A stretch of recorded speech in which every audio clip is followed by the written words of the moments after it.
From coast to coast, American construction sites, farms, and industrial yards feature machines that seem ordinary to Americans, but are virtually unknown in the rest of the world.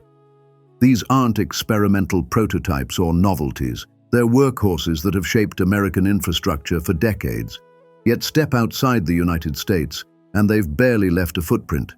Today, we're looking at machines that conquered a continent but never quite made it across the ocean. The wheel tractor scraper, often just called a scraper, is perhaps the most iconic machine you'll find on large American earth-moving projects, but almost nowhere else around the globe. Developed in the 1920s and perfected in the decades following World War II, this self-loading earth mover revolutionized how America built its highways, airports, and massive land development projects. The machine consists of a tractor unit pulling a scraper bowl that can lower a cutting edge into the soil, fill itself with earth as it moves forward, transport that material, then dump and spread it at another location. Units like the Caterpillar 631 or Caterpillar 637 can carry between 30 and 44 cubic yards of material and were specifically designed for the long-haul earth moving that characterized American-scale projects. Pure Californian symbol, the scraper dominated American construction from the 1950s through the 1980s, because it excelled at projects requiring the movement of earth over distances of 300 feet to half a mile, perfect for building the interstate highway system. A single scraper could cut, load, haul, dump, and spread material without requiring separate loading equipment, making it incredibly efficient for the sprawling projects America specialized in. But the rest of the world took a different path. European and Asian construction sites typically used articulated dump trucks loaded by excavators, a system that proved more versatile for smaller sites, varied terrain, and shorter haul distances. The scraper's ideal working conditions, made of wide open spaces, long hauls, and relatively uniform material, simply didn't match most international project profiles. By the 1990s, even in America, scrapers began declining as excavator and truck combinations became more sophisticated and fuel-efficient. Today, very few manufacturers offer scrapers, a market completely dominated by Caterpillar.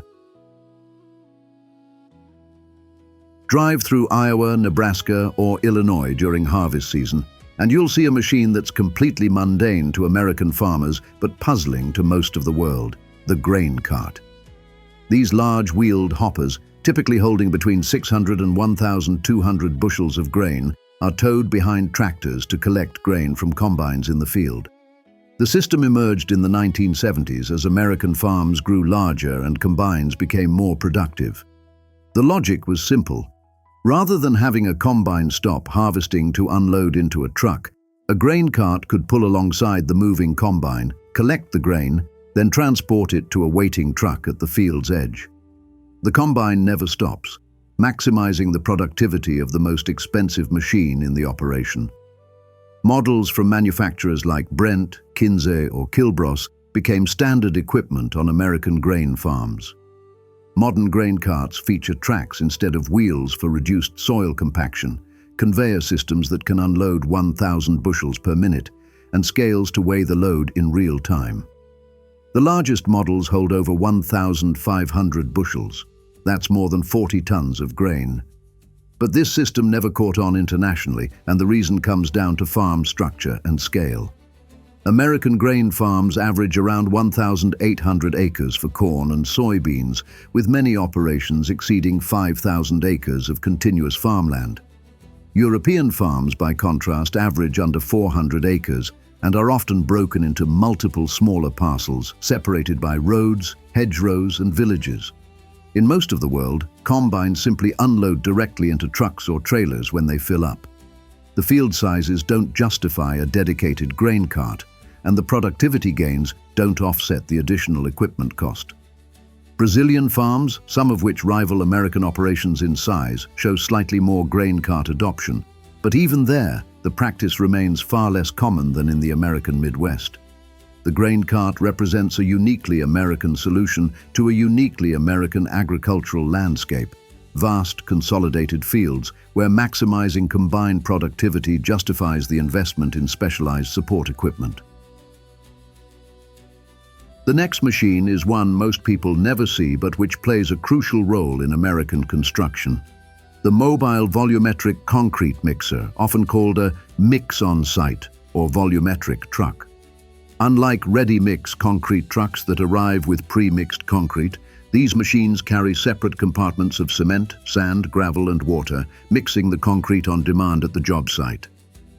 Companies like Cementech pioneered these machines in America in the 1960s, and they've remained far more common here than anywhere else. The truck features a long horizontal auger where materials are metered in precise proportions and mixed as they travel along the auger, with fresh concrete discharging from the end. The American construction industry adopted volumetric mixers for specific advantages. They eliminate concrete waste because you mix only what you need. They allow mixed design changes on-site, and they're ideal for jobs requiring multiple small pours spread over time. A single volumetric mixer can serve multiple small jobs in a day, a few yards here for a foundation, a few there for a slab, without the waste associated with ordering ready mix in minimum quantities of typically 6 to 10 yards. These machines became particularly popular among American concrete contractors serving residential markets, small commercial jobs, and maintenance operations. They're common in Texas, Florida, and other states with robust residential construction markets.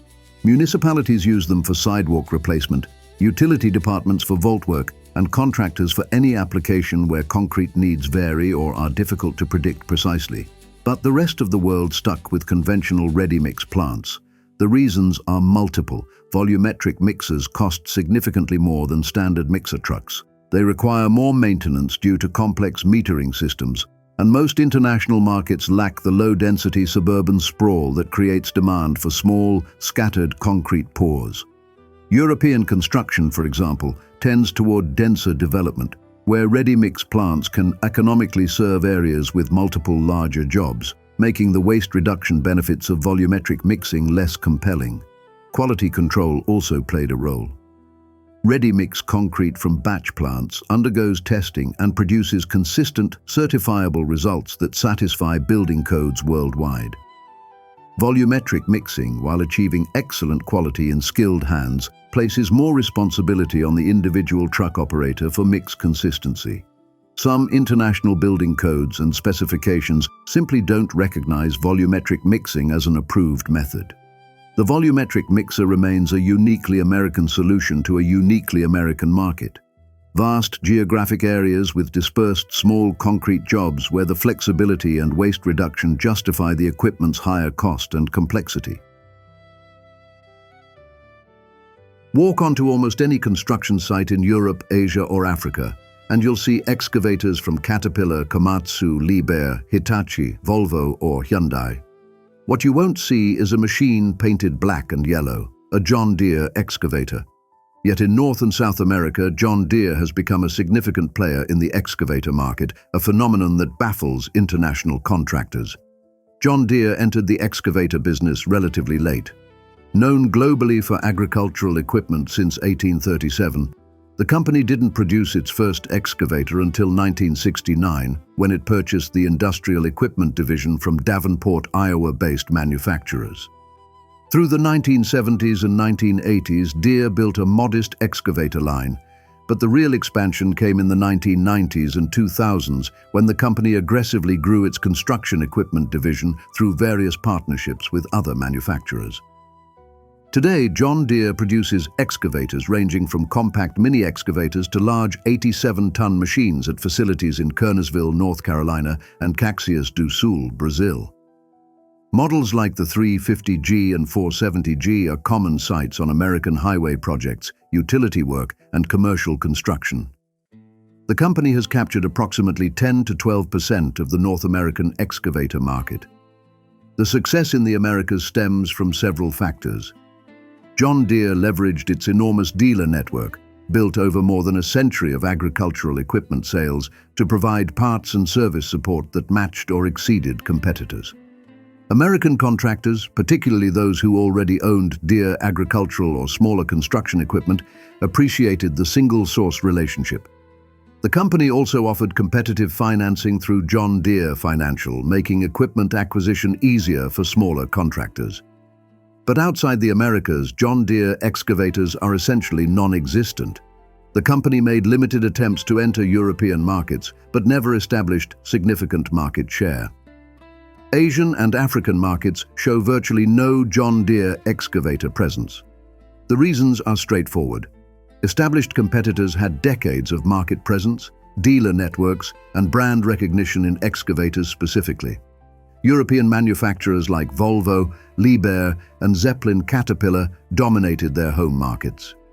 More fundamentally, John Deere's agricultural equipment reputation, while powerful in the Americas, didn't translate into construction equipment credibility elsewhere. International contractors saw Deere as a farm equipment company, not a serious excavator manufacturer. The company would have needed massive investment to build dealer networks and establish parts availability to compete with entrenched manufacturers, an investment it chose not to make outside its home markets. The result is a machine that's thoroughly ordinary in the Americas, but might as well not exist in the rest of the world's construction markets.